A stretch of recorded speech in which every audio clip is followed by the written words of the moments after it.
Life transitions are an inevitable part of growing up, and they can show up in many different ways. Things that feel routine or expected to adults, like the end of a school year or moving from elementary to middle school, can feel overwhelming for kids and teens. Social transitions can be especially tender. Shifts in friend groups, feeling excluded, or going through breakups or fallouts with friends can be challenging at any age, but they often feel even more intense during childhood and adolescence when peer relationships are closely tied to identity and belonging. Family changes can be just as significant. A new sibling through birth or adoption, parents separating or divorcing, or adjusting to a new partner or step-parent can reshape a young person's sense of stability and connection. Death is also a deeply meaningful transition. Sometimes it's the loss of someone close, such as a family member, friend, mentor, or neighbor. Other times it's the death of a public figure they admired, like an author, musician, actor, or community leader. The death of a pet or beloved animal can be devastating at any age, and often serves as a child's first introduction to grief. Separation from caregivers can also be profoundly disruptive, whether due to military deployment, incarceration, immigration or deportation, or placement in foster care. Even experiences adults may see as simple or positive, like going away to sleepaway camp, can feel like major transitions for a child or teen. Identity shifts can be another layer of change. Medical events, such as being diagnosed with a learning disability, mental health condition, or physical illness, or navigating an injury can all alter how young people see themselves. So can receiving or being denied gender-affirming care.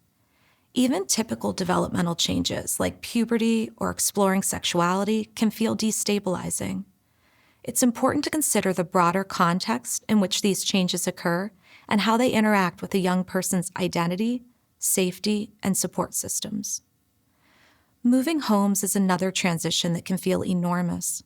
For young people, these decisions often feel completely out of their control.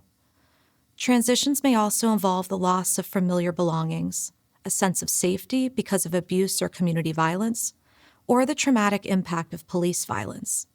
And as we all learned during the COVID pandemic, losing routines and a sense of normal can be incredibly hard to navigate. Even early childhood milestones, like moving from a crib to a big kid bed, from a shared room to their own space, or letting go of coping tools like pacifiers, blankets, or a beloved stuffed animal, can feel big. We should also be mindful not to dismiss the impact of disappointments. Missing a special event, not making the team or the school play, or not getting into a preferred college can feel deeply personal and painful. Even positive transitions can create stress or grief. We humans are capable of holding more than one feeling at once. During major milestones like graduating or getting that first job, it's completely normal to feel sadness or fear alongside excitement. And after achieving a big goal, it's common to feel a sense of what now? Transitions are complex, and for kids and teens, they can carry more weight than adults may realize. The good news is that young people don't have to navigate these changes alone. When caring adults learn how to support kids and teens through transition, we're not only helping them through a tough moment, we're helping them build resilience, confidence, and coping skills.